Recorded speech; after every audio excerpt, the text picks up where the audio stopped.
Yang pertama, kita akan membahas tentang pengertian problem solving.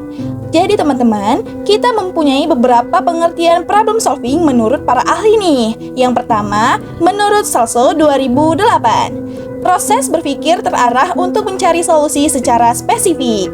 Dan menurut Jamarah 2013, problem solving ialah melatih siswa menghadapi dan menyelesaikan masalah di kehidupan nyata.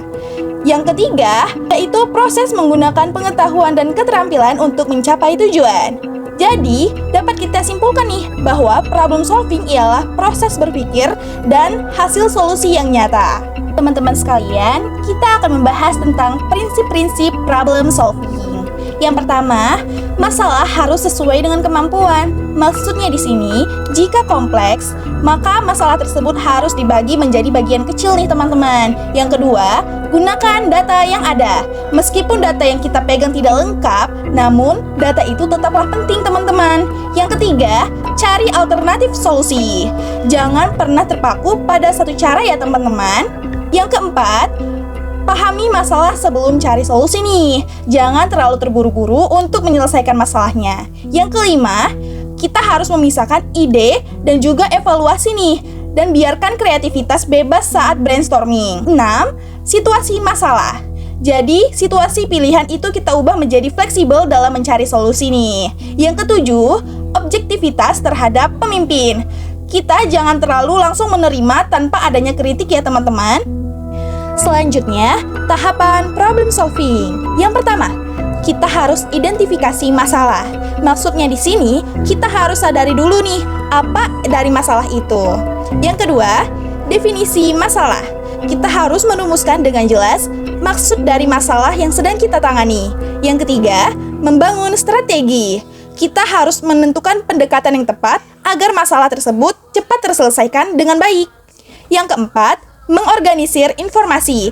Kita harus mengumpulkan data yang relevan. Yang kelima, alokasi sumber daya. Kita harus bisa membagi waktu, tenaga, dan juga biaya dalam menangani masalah tersebut. Yang keenam, monitoring. Maksud monitoring di sini ialah pantau proses dan juga perbaiki bila ada yang kurang efektif dari pemecahan masalah kita. Yang ketujuh, evaluasi. Evaluasi di sini sangat penting nih teman-teman, karena kita harus memeriksa apakah masalah itu benar-benar terselesaikan dengan baik atau tidak. Jadi teman-teman sekalian, problem solving adalah keterampilan penting nih dalam hidup, dan juga proses yang sistematis dan bukan instan.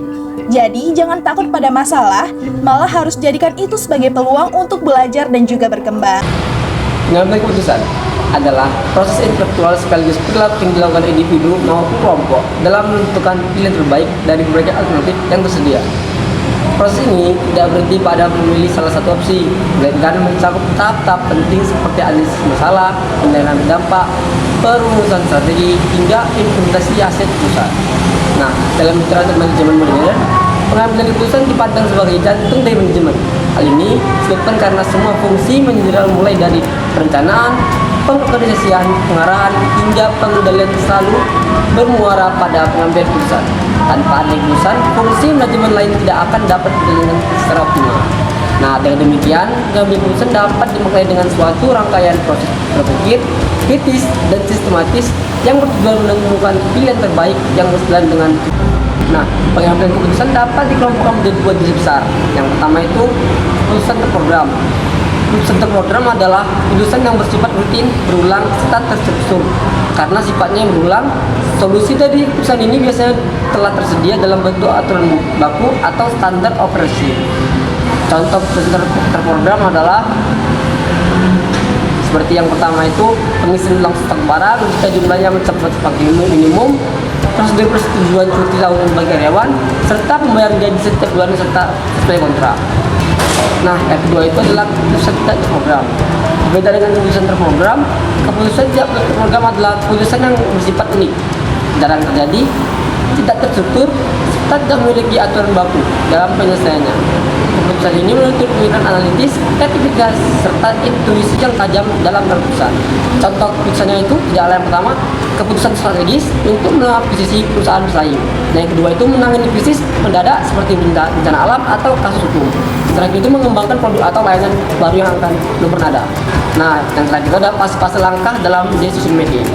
Proses pengambilan keputusan tidak bisa dilakukan secara instan. Ia melalui tahapan-tahapan yang saling berkaitan dengan bentuk suatu alur yang logis.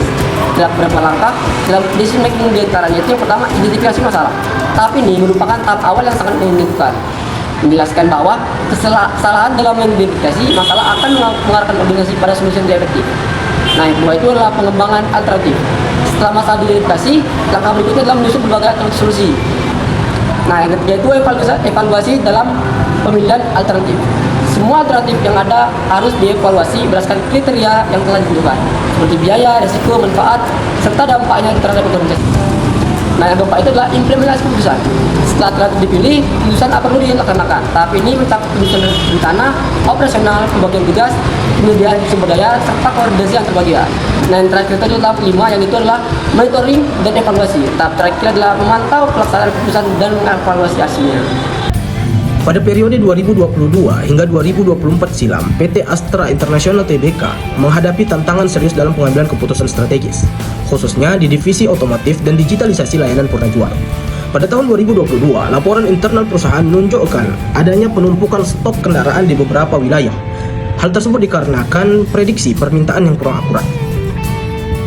Sistem perencanaan permintaan masih menggunakan metode tradisional, sehingga tidak mampu berpartisipasi atas lonjakan permintaan pasca pandemi, yang mengakibatkan keterlambatan distribusi di wilayah lain dan keluhan dari para pelanggan. Kemudian pada tahun 2023, hasil penelitian dari Universitas Indonesia menemukan bahwa adanya kelemahan dalam proses pengambilan keputusan manajerial, yang dimana beberapa keputusan strategis selalu sentralik di tingkat korporat, sehingga unit bisnis di daerah kurang fleksibel merespon dinamika di pasar lokal. Kondisi tersebut, teman-teman, membuat proses inovasi menjadi lambat dan menyebabkan penurunan pangsa pasar di segmen kendaraan roda 4, yang dimana hal tersebut berada di angka 2% dibanding tahun sebelumnya.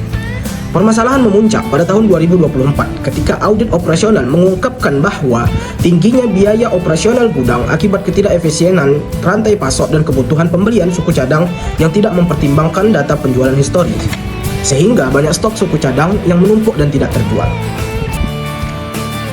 Sebagai responden, manajemen Astra melakukan pemecahan masalah secara sistematis, yang dimana manajemen Astra melakukan beberapa penanganan. Yang pertama, perusahaan mengimplementasikan sistem data-driven decision making dengan memanfaatkan big data analistik untuk memprediksi permintaan secara lebih akurat.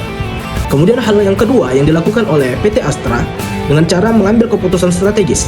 Astra memperkenalkan mekanisme partisipatif decision making, yaitu melibatkan manajer cabang dan dealer utama dalam rapat koordinasi, sehingga keputusan lebih sesuai dengan kondisi di pasar lokal. Ketiga, Astra menerapkan metode root cause analysis untuk mengidentifikasi akar masalah pada rantai pasok, kemudian memperbaiki proses perencanaan persediaan menggunakan sistem ERP, Enterprise Resource Planning. Di samping itu, perusahaan mengadakan pelatihan bagi manajer dan supervisor agar memiliki keterampilan analisis data dan pengambilan keputusan berbasis bukti. Hasil dari langkah-langkah tersebut terlihat pada akhir 2024. Laporan keuangan tahunan Astra mencatat penurunan inventory holding cost sebesar 15%, peningkatan kecepatan distribusi kendaraan hingga 20%, serta kenaikan kepuasan pelanggan yang terukur melalui survei yang naik dari 72 pada 2023 menjadi 80% pada tahun 2024. Selain itu, proses pengambilan keputusan menjadi lebih cepat karena adanya pelimpahan wewenang yang jelas di level operasional, sehingga inovasi seperti program penjualan bundling kendaraan dan layanan digital purnajual dapat diluncurkan lebih awal dan meningkatkan penjualan. Menurut kami sebagai pemakalah, langkah-langkah yang diambil Astra merupakan contoh pemecahan masalah pengambilan keputusan yang sangat efektif karena berbasis data, melibatkan banyak pihak dan berorientasi pada perbaikan sistem secara berkelanjutan. Penerapan yang dilakukan mereka terbukti bahwa hal tersebut memperkuat rasa kepemilikan di level bawah, sehingga implementasi keputusan lebih konsisten. Dalam perspektif Islam, praktik ini sejalan dengan konsep syura atau musyawarah yang diajarkan di dalam Quran Surah Asy-Syu'ara ayat ke-38 yang menekankan bahwa pentingnya mengambil keputusan melalui konsultasi bersama demi kemaslahatan.